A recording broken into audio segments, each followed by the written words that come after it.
Defending the fundamentals of the Indian economy, Finance Minister P. Chidambaram said that the economy will grow between 5.5 to 6% this year. He was banking on the good monsoon and prospect for service sector growth. I'm an eternal optimist.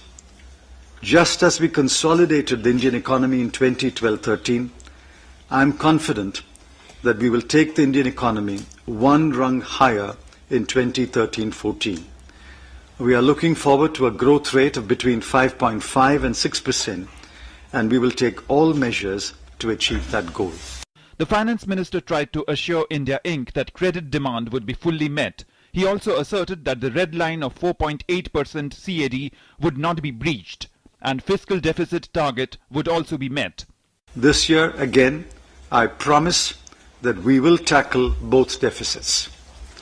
The target for fiscal deficit is 4.8%. It is a red line and it will not be breached under any circumstances.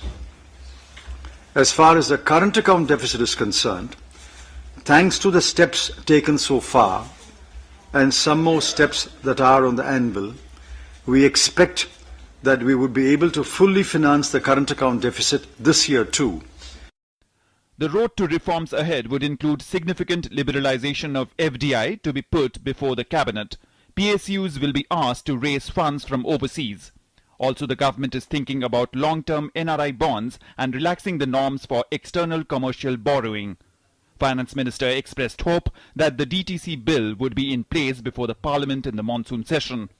Ajay Mishra's report, DD News.